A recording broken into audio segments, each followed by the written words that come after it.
Looks pretty windy outside.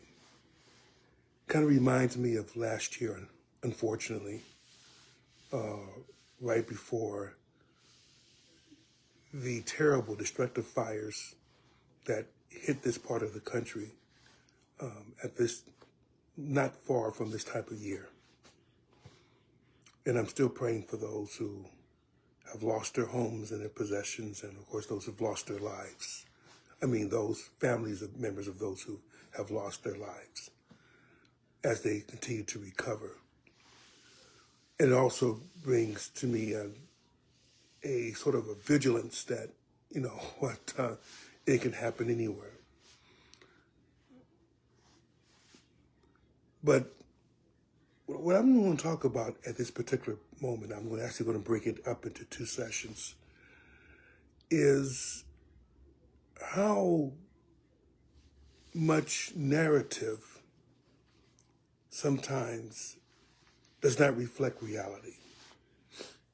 And this is not directed for any one particular party, but each political party may either claim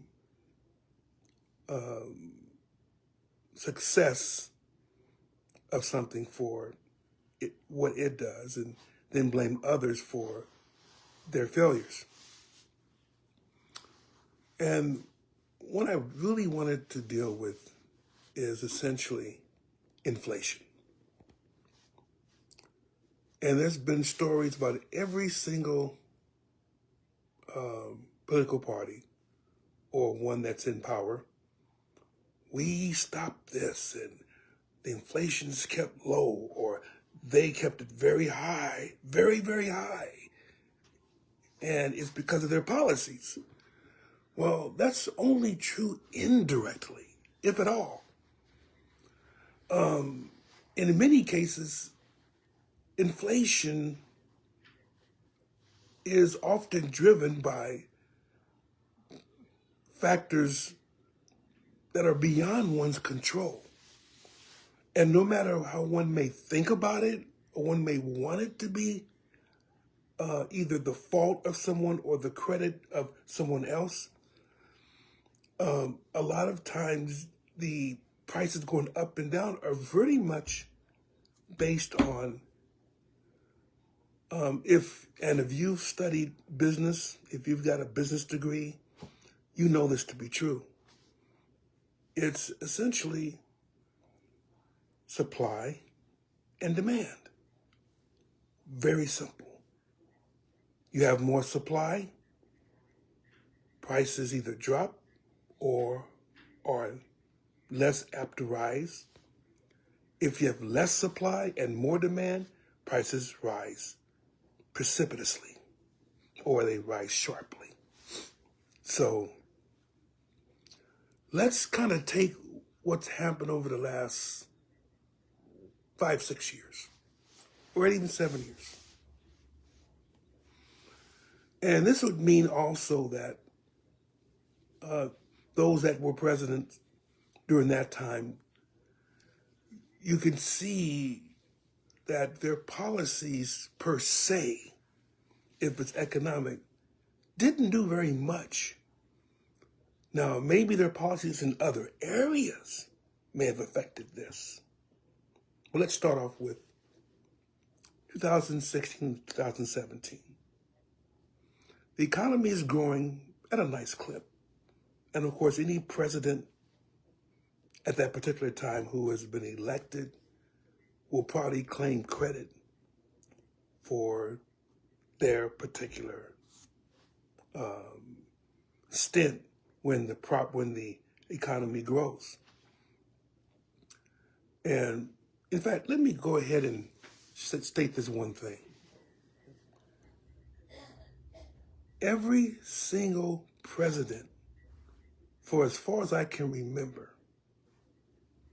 maybe at least from Clinton, even Bush to a certain extent, Obama, Trump, Biden, and Trump again. If you look at the stock market,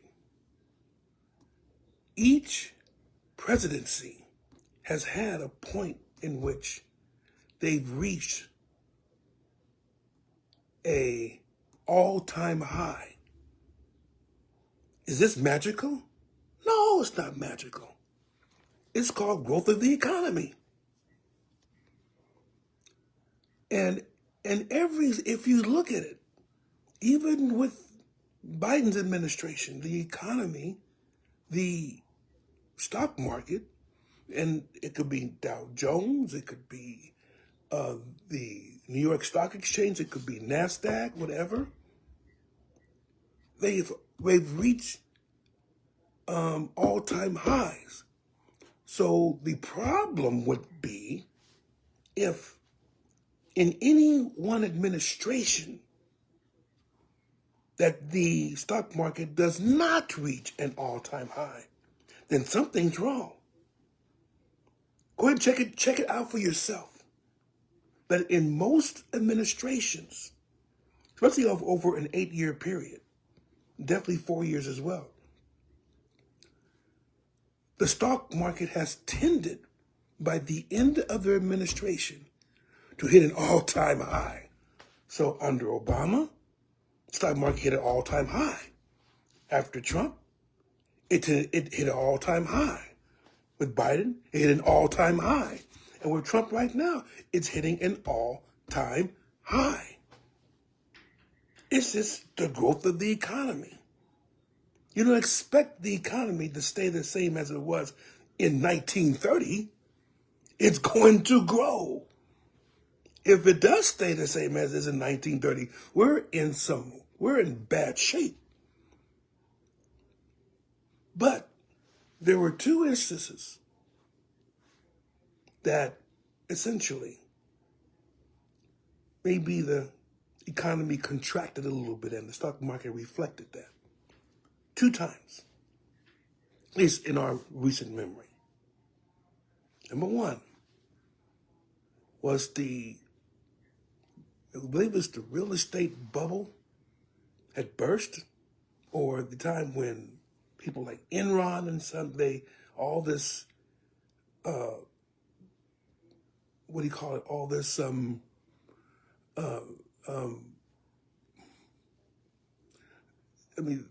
there were excesses in what essentially CEOs did to boost their stock value, and they found out they were doing it illegally, and then you find out that everything collapsed. Now, and at that time, the person who was on the hook for this was President George W. Bush. Was it really his fault? I don't really think it was really his fault in terms of directly. Could there have been some regulations in place to keep these executives from overreaching and for putting the wealth of many Americans, I don't mean you're rich, but just your value, put it in, put it in danger? Could he have done better with that? Of course he could have. But that was also, if you think about it, that's hindsight. And as they say, hindsight is always 20/20. It's always perfect vision. Look at it. Yeah, you can blame everybody. You can blame people, but essentially that's what happens. And then hopefully you are able to make corrections even in your particular administration. Unfortunately, there are some that, for instance, in the 2008 crisis, recession,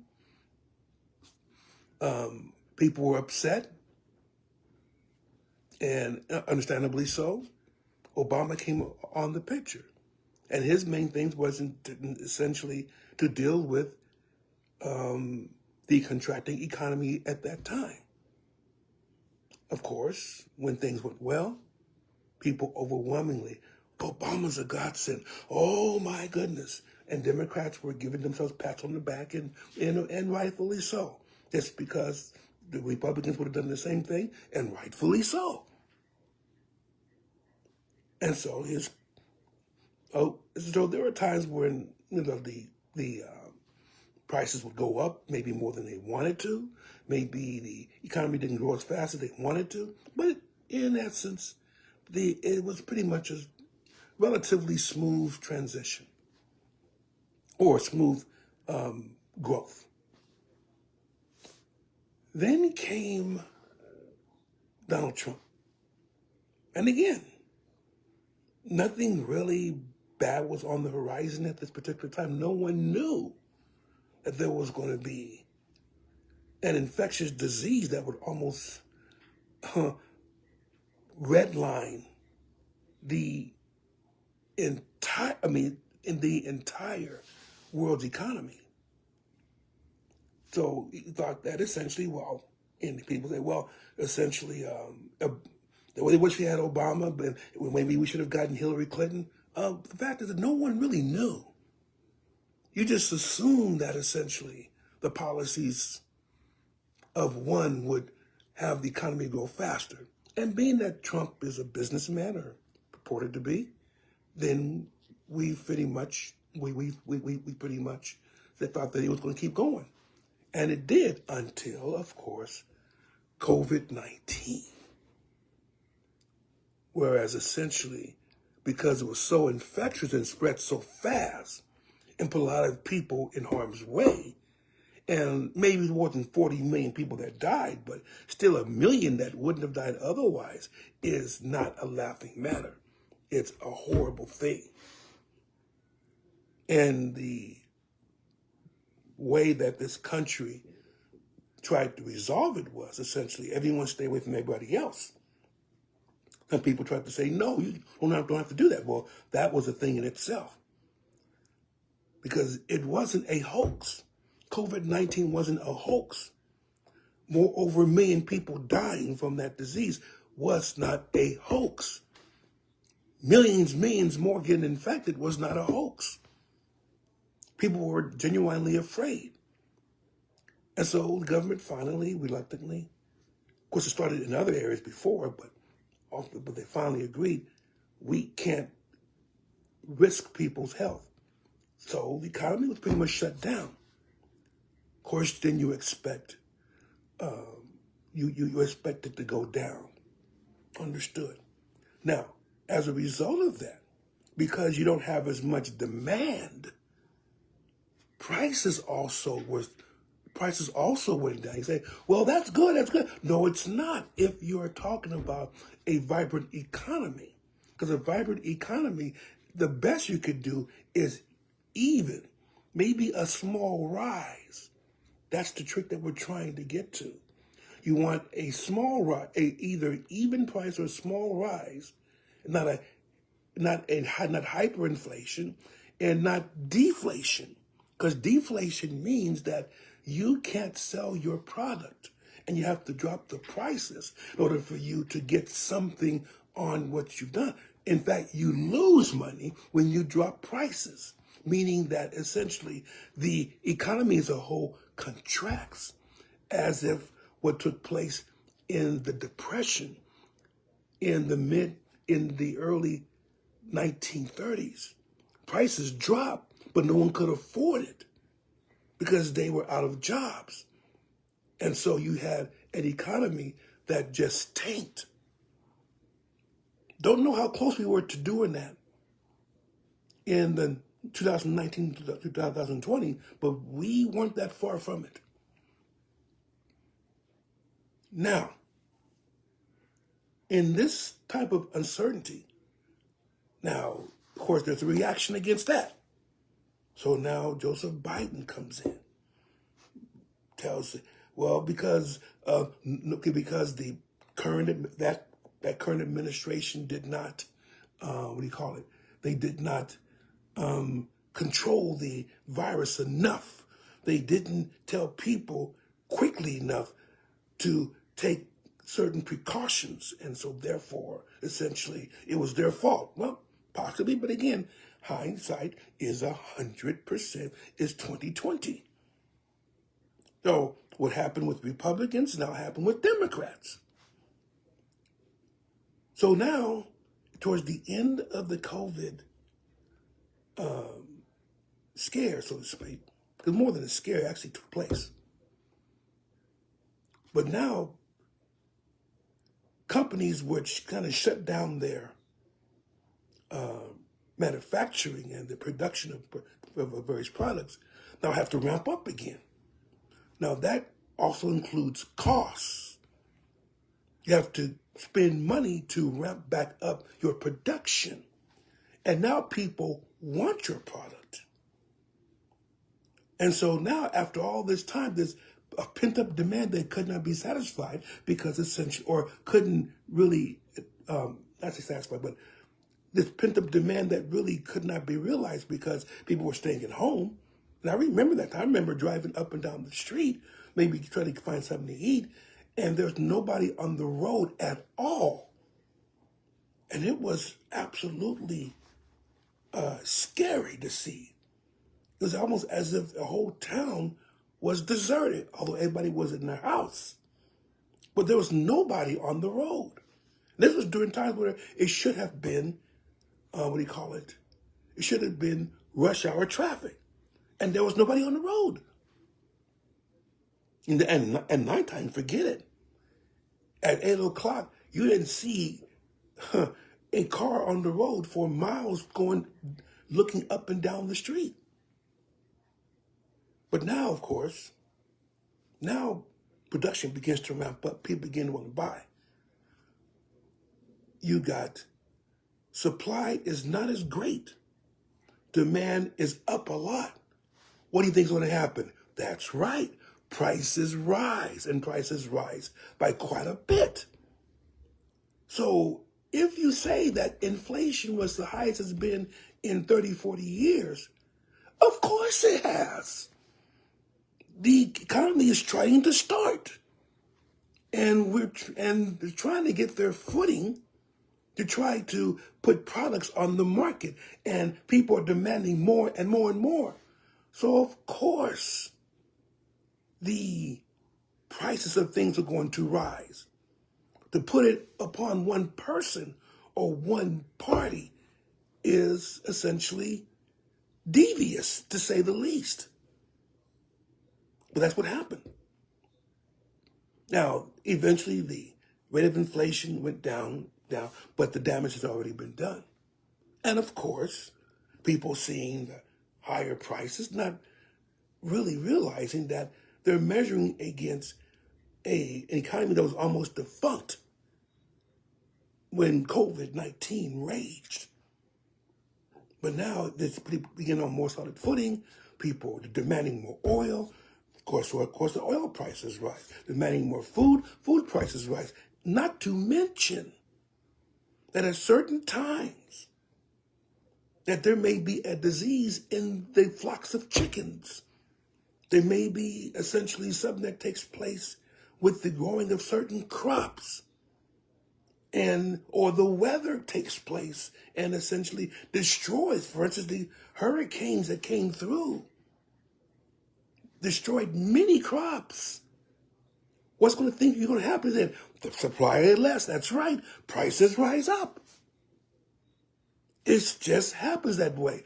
No one can, now again, I'm saying no one can control the weather. People think that they can.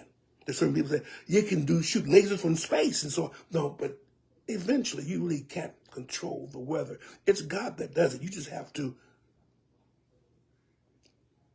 adjust to it. But in any case, prices rise. Someone said the eggs started to rise up. Of course. There was disease taking place. Many of the chickens died because essentially the disease that was going through the flocks was destroying chickens. Fewer chickens, fewer eggs. Fewer eggs, the prices rise. So at that point, yes, but then people again usually blame the party in charge because you should have done something about this. And maybe they should have. Again, hindsight is 2020. So when our current president ran on that particular thing, of course he won because people were frustrated about higher prices. So even right now, some prices have went down, but others have went up. But in this case, why are the prices going up? And here may be something that could have been avoided. Now, we still got 3 more years to go, so things happen. So I'm not putting all the blame on this one president yet, but there is something that is man-made that can cause prices to rise, especially if they come from other countries. And yes, boys and girls, tariffs. You raise the prices of goods that come in from other countries, and you don't have those goods to produce at home, then yeah, prices are going to rise. Coffee? Do we grow coffee? I don't think we grow coffee. We don't have the environment or the climate to grow coffee. We have to get coffee where? From other countries, to whom we have what? Tariffs. Now, could there have been better deals that resulted from implementation of these tariffs? That is essentially the idea that this administration is saying, that they want a more even playing field, that other countries were taking advantage of the United States. And maybe that is the case. And maybe this does make a more even playing field. However, while we're trying to set up the playing field, there are people that are hurting, which has to be addressed. Even talking about soybean farmers, their particular outlet was China. China pretty much closed their market to them, so many of them went bankrupt. Many of them essentially are living vicariously. They're very, close to just falling flat. Now, yes, the government is now starting to give money, but then you have to also think of, again, are these things that we can forecast? We can't do it. God can, but we can't. I would like to use this particular verse, that essentially there will come a time whereas people will not be able to afford even basic necessities. The scenario in Revelation, chapter number 6, with I believe this is the third horse rider, or the third seal with the black horse rider. A measure of wheat for a whole day's work for a penny. 3 measures of barley for a penny. A whole day's work. That's hyperinflation. That means people can't afford to even buy. They have to make choices between, do I have health care? That's going to go up. Health care and food. Or do I choose between food and rent? Or, and so on. But then it says, see that thou hurt not the oil and the wine. The oil and the wine are luxuries. And so who affords the luxuries? The rich people, the billionaires, the eventual trillionaires. They don't stop purchasing. They don't stop consuming. But the vast majority of mankind, of people, will have to make some very tough choices. What happens with that? We're setting the stage for that even now, because of things that are taking place. So here's the question. Can we forestall this? We can only hold back for a while. It's going to happen, saints of God, because prophecy must be fulfilled. But does it have to happen on our watch? You can probably say no. Then what do we do? How can we resolve this? How can we keep this from happening?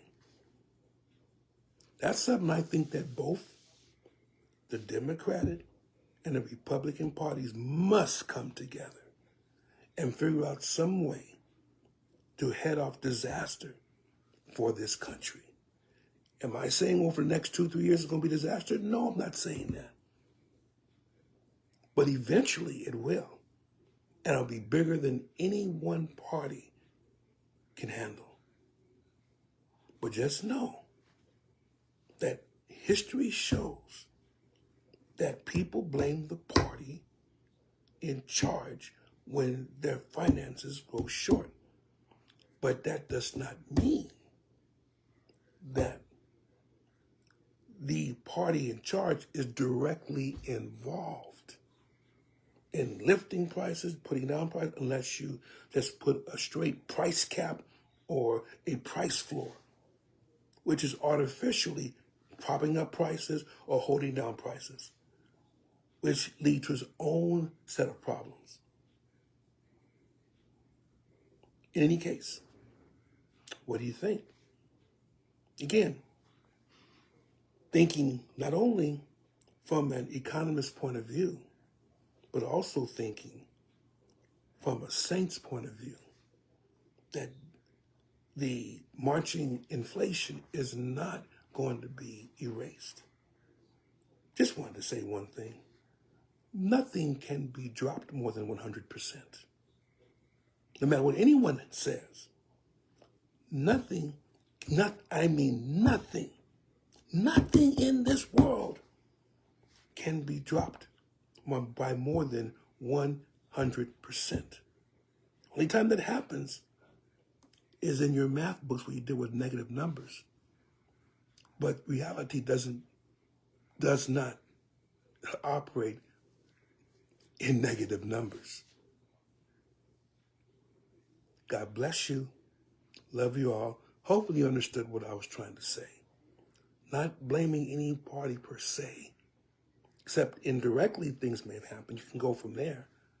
But most often, prices rise and fall due to circumstances beyond a particular administration's control. Love you. God bless you in Jesus' name.